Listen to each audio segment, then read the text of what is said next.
Hello दोस्तों, अगर आपको भी इंतजार है कि बाल वाटिका के जो फॉर्म हैं वो कब से निकलने वाले हैं, तो मैं आपको बताना चाहता हूं कि बाल वाटिका के जो फॉर्म की जो डेट है, जो उसकी नोटिफिकेशन है वो भी जारी कर दी गई है। और आज सुबह से मतलब 1 अप्रैल से आप अपने बच्चे का जो एडमिशन जो प्रोसेस है वो स्टार्ट कर सकते हैं।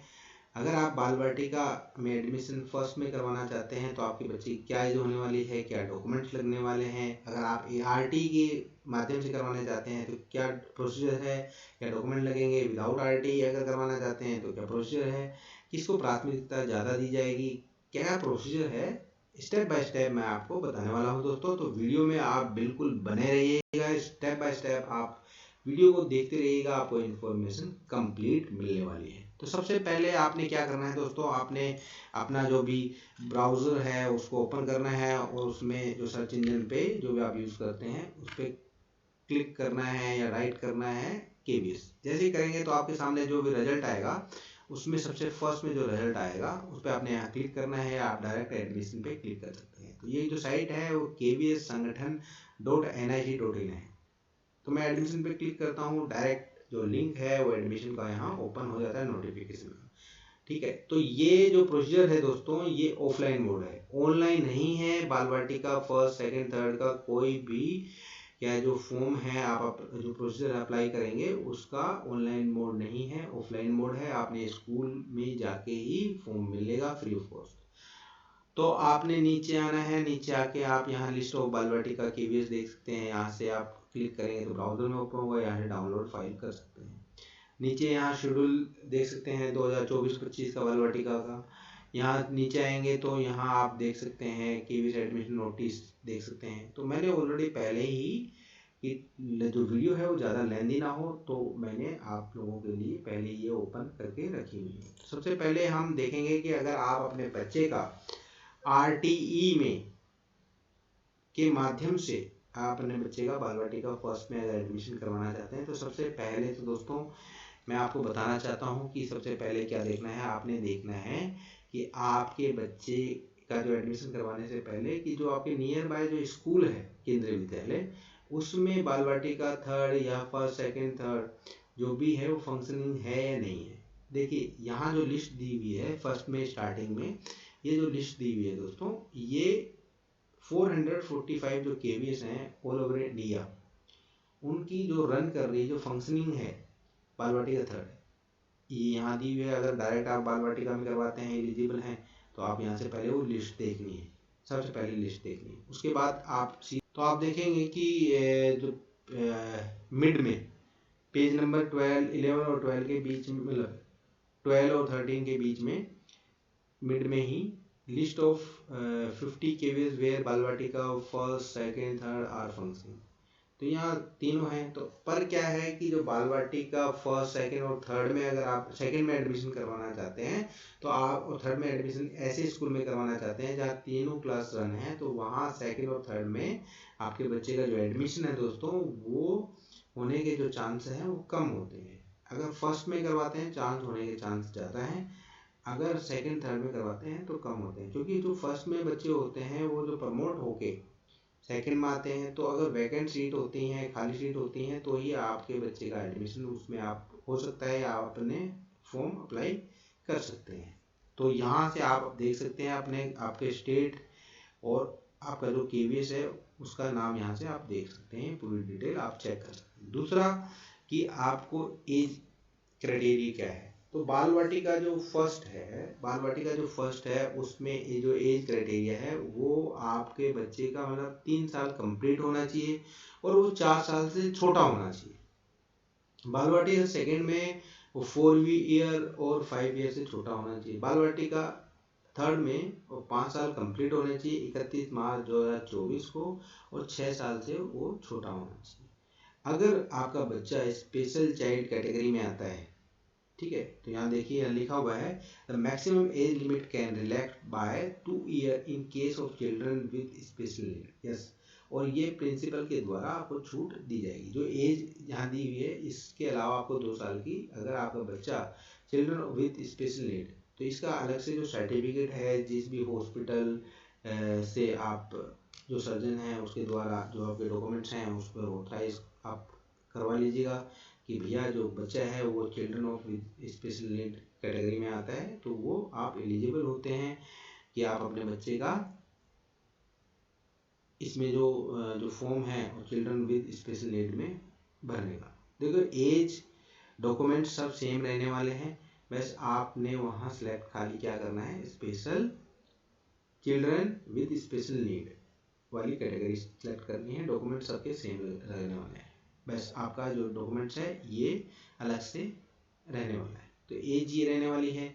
उसके बाद आप यहाँ देख सकते हैं कि यहाँ 2 ईयर है, मैंने आपको पहले बता दिया है। और admission will given in the, जो भी प्राथमिकता है रिजर्वेशन की वो क्या है, जो एडमिशन गाइडलाइन 2024 और 25 है उसमें जो दी गई है, मतलब उसमें ये दी गई है कि सबसे पहले जो प्राथमिकता है दोस्तों वो RTE के, मतलब सपोज करो क्लास में 32 बच्चों की स्ट्रेंथ है, तो 32 बच्चों में से जो 20 उस 32 के 25% मतलब समथिंग 8 बच्चे एक सेक्शन के RT के में उनको पहली प्राथमिकता, मतलब वो सीट रिजर्व है।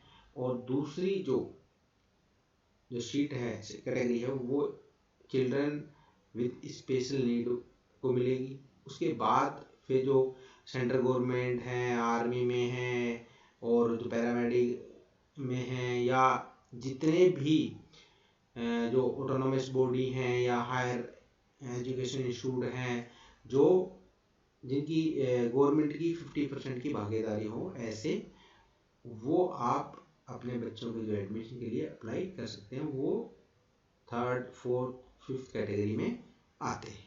तो इस तरह से आपको जो है वो जो एडमिशन में जो रिलैक्सेशन और जो प्राथमिकता का स्तर इस तरह से रहने वाला है। तो दोस्तों आपने इधर से ये डिटेल खुद अगर देखना चाहें तो देख सकते हैं। उसके बाद आप यहाँ मैं आता हूँ यहाँ पे और बताने जा रहा हूँ कि आपका जो एडमिशन की जो डेट की जो प्रक्रिया है वो कब से है, 1/4 मतलब आज से 10 बजे से ऑनवर्ड, ठीक है। उसके बाद ये 15/4/2024 तक आप शाम के 5 बजे तक ये एडमिशन की जो प्रक्रिया है वो रख सकते हैं। उसके बाद दोस्तों आपने क्या करना है कि जो फर्स्ट प्रोविजनल लिस्ट 19/4/2024 को आपकी जो लॉटरी है वो सबसे पहले RT के बच्चों की जो लॉटरी निकलने वाली है। उसके बाद जो सेकंड लिस्ट निकलेगी वो जो स्पेशल चाइल्ड कैटेगरी में आते हैं उनकी निकलेगी। उसके बाद जो सीटें बच जाती हैं वो 3rd कैटेगरी में जो आते हैं उन बच्चों की निकलने वाली है। उसके बाद अगर सीटें बच जाती हैं तो उसके बाद वो जो भी फॉर्म फिल किए हैं अन्य उनकी निकलेगी। उसके बाद भी अगर सीटें बच जाती हैं तो उसके लिए अलग से नोटिफिकेशन जारी किया जाएगा 7/5 को, और फिर रजिस्ट्रेशन फॉर्म स्टार्ट होंगे 8/5/2024 को, अगर कोई सीट वैकेंट रह जाती है तो। ठीक है दोस्तों, तो ये RT के डिटेल है। और आप नीचे आएंगे, लास्ट डेट ऑफ है 29/6, जो प्रोसीजर लास्ट तक चलेगा 29/6/2024 तक इस तरह का, अगर कोई सीट रह जाती है तो आप इसको देख सकते हैं। दूसरा डॉक्यूमेंट्स क्या रिक्वायरमेंट है उसके बारे में हम डिस्कस कर लेते हैं दोस्तों। तो डॉक्यूमेंट्स हमें क्या चाहिए दोस्तों, सबसे पहले हमें बच्चे का एज प्रूफ चाहिए, बर्थ सर्टिफिकेट, ठीक है। अगर बर्थ सर्टिफिकेट नहीं है तो जिस हॉस्पिटल में या गांव में हुआ है बच्चे का, तो अगर नर्सरी में हुआ है तो वहाँ के जो भी रिकॉर्ड बुक होती है उसकी फ़ोटो कॉपी करवा के वो अटेस्टेड करवाए तो वो भी मान्य होता है। दूसरा बच्चे का रेजिडेंट प्रूफ बच्चे का ही चाहिए, बच्चे का मूल निवास, और बच्चा अगर किस कैटेगरी में आता है, SC ST OBC कैटेगरी में आता है तो वो आपने बनवाना है। ये सभी चाहे वो RTE हो चाहे विदाउट RT हो, वो बच्चे के ही डॉक्यूमेंट्स में बनने वाले हैं कैटेगरी के अनुसार। तो इस चीज़ का आपने विशेष ध्यान रखना है दोस्तों। फिर बाद में मत कहिएगा कि भैया आपने ऐसे बताया था वैसे बताया था, तो मैं आपको बताने वाला हूँ। तो ये डॉक्यूमेंट्स आपने बनवा लेने हैं, और अभी टाइम है तो पहले डॉक्यूमेंट बनवाइएगा उसके बाद कीजिएगा। अभी अगर आपके पास डॉक्यूमेंट नहीं है तो आपके खुद के डॉक्यूमेंट, मतलब आपका OBC का सर्टिफिकेट है 6 महीने पुराना, तो आप अपना लगा सकते हैं और बच्चे का अप्लाई कर सकते हैं। तो आपको 3 महीने का टाइम दिया जाता है, ठीक है। उस बीच में आप स्कूल में जाके वो सबमिट कर सकते हैं। पर वो भी डिसाइड मतलब अगर दिया हुआ है पर वहाँ की कमेटी और वहाँ के प्रिंसिपल पे भी डिपेंड इस चीज़ का होता है। तो ज़्यादा बेटर है कि आप अपने बच्चे का एडमिशन के लिए पहले डॉक्यूमेंट्स कंप्लीट करवा लें, ठीक है। बाद में दूसरा ब्लड ग्रुप, आप किसी भी हॉस्पिटल में जाके स्लिप बनवाइएगा और ब्लड ग्रुप अपने बच्चे का देख लीजिएगा, उस पर लिख के दे देंगे ब्लड ग्रुप क्या है, वो भी यहाँ चाहिएगा। और आपने उसको फिल भी करना है जब आप ऑफलाइन फॉर्म फिल करेंगे। बच्चे का आधार चाहिए, ठीक है। और जब आप अगर आप लॉटरी में आपका बच्चे का नंबर आ जाता है तो वो जो फॉर्म फिल किया था उसकी ओरिजिनल एक कॉपी और सबकी ओरिजिनल कॉपी विद एक कॉपी आपने उस सबकी करवानी है, ठीक है। और एक बच्चे का पासपोर्ट साइज फोटो और एक अंडरटेकिंग पेरेंट्स के द्वारा वो लिखवाते हैं, ठीक है। तो दोस्तों मैं आपको ये बताना चाहता हूँ कि आपने ये सब डॉक्यूमेंट्स रेडी करने हैं, उसके बाद ही आपने अपने बच्चे का जो एडमिशन का जो प्रोसीजर है वो स्टार्ट करना है, जिससे आपके बच्चे के जो डॉक्यूमेंट्स रिजेक्ट ना हो, ठीक है। दूसरा, अगर आप आरटी के बिना अगर अपने बच्चे का एडमिशन करवाना चाहते हैं तो उसके लिए आपको रिलेशन सर्टिफिकेट चाहिए। अगर आप जैसे सेंट्रल गवर्नमेंट है, स्टेट गवर्नमेंट सर्वेंट हैं या ऑटोनोमस बॉडी में है या हायर एजुकेशन जॉब में, जिसमें भी आप जॉब करते हैं उसमें अगर जॉब कर रहे हैं तो सर्विस कम रिलेशन कम सर्टिफिकेट है, जिसमें आप प्रूफ दे सकते हैं कि आपके बच्चे की एज है और आप यहाँ सर्विंग कर रहे हैं, ठीक है। तो आप इस तरह से आप अपने बच्चे के एडमिशन के लिए अप्लाई कर सकते हैं। दूसरा, अगर आप रिटायरमेंट हैं तो आपका जो रिटायरमेंट सर्टिफिकेट है, जो आपकी डिस्चार्ज समरी है, उसमें आपके बच्चे की जो डिटेल है उसकी आप कॉपी लगा सकते हैं और एडमिशन टाइम आपको वो ओरिजिनल साथ में रखनी है, ठीक है। तो जो एड्रेस प्रूफ और कास्ट सर्टिफिकेट ये आपने बच्चे के ही बनवा लेने हैं, बच्चे के ही लगने वाले हैं, इस बात का विशेष ध्यान रखना है आपने, ठीक है दोस्तों। और मैं आपको एक चीज़ और बताना चाहता हूँ सबसे बड़ी, कि अगर आपके बच्चे का एडमिशन आप बाल वाटिका फर्स्ट में अगर करवाना चाहते हैं तो चांसेस ज़्यादा होते हैं बच्चे के एडमिशन के, या जहाँ खाली जिस स्कूल में बाल वाटिका थर्ड है तो वहाँ भी चांसेस बच्चे के होते हैं। पर अगर जिस स्कूल में जैसे 50 स्कूल्स हैं वहाँ अगर बच्चे का एडमिशन आप करवाते हैं, सेकंड के लिए ट्राई करते हैं, थर्ड के, अगर सीटें अगर खाली हैं तो चांसेस बहुत कम हो जाते हैं दोस्तों।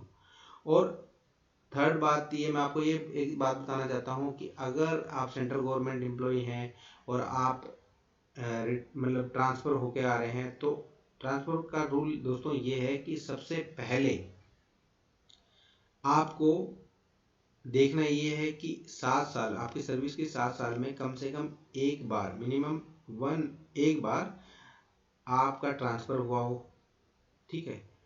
और ट्रांसफ़र की जो दूरी है, जो पहले वाले जो जगह आप काम कर रहे हैं उससे 20 किलोमीटर वो स्थित होना चाहिए, और वहाँ के जो भी ऑफिसर हैं, जो भी अथॉरिटी है, वो आपको लिख के देंगे। और कम से कम आपने दूसरी जगह 6 महीने आपकी सर्विस हो तो ही आपका है वो एप्लीकेबल होगा, नहीं तो नहीं होगा। इस बात का विशेष ध्यान रखना है, ठीक है।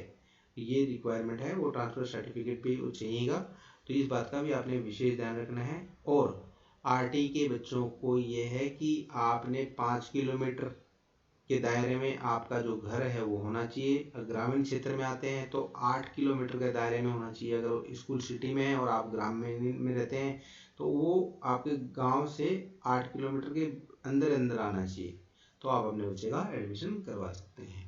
खाली आरटी की बात कर रहा हूँ, और अदर में है जो वो आप इस तरह से अपने प्रूफ दे के लगा सकते हैं। कैटेगरी वाइज मैंने आपको बता दिया है कि सबसे पहले आरटी को प्राथमिकता दी जाएगी, उसके बाद स्पेशल जो चाइल्ड है उसको दी जाएगी, उसके बाद जो सेंट्रल गवर्नमेंट एम्प्लॉय हैं, स्टेट गवर्नमेंट हैं, फिर ऑटोनोमस बॉडी हैं, उसके बाद जो अदर बच जाते हैं प्राइवेट्स में हैं वो हैं, उसके बाद अगर सीटें बच जाती हैं तो दोबारा से जो सीटों की जो एप्लीकेशंस हैं वो निकाली जाएंगी और आप अपने बच्चे का जो एडमिशन के लिए अप्लाई कर सकते हैं। तो ये प्रोसीजर रहने वाले हैं। और दोस्तों, अगर आपको कोई भी अगर प्रॉब्लम आती है एडमिशन के टाइम तो आप बिना संकोच किए हुए मेरे कमेंट सेक्शन में ज़्यादा से ज़्यादा आप क्वेश्चन पूछ सकते हैं। मैं डेफिनेटली आपके जितने भी क्वेश्चन है उसका जल्दी से जल्दी आंसर देने की कोशिश करूँगा। तो मिलते हैं नेक्स्ट वीडियो में, अभी के लिए धन्यवाद।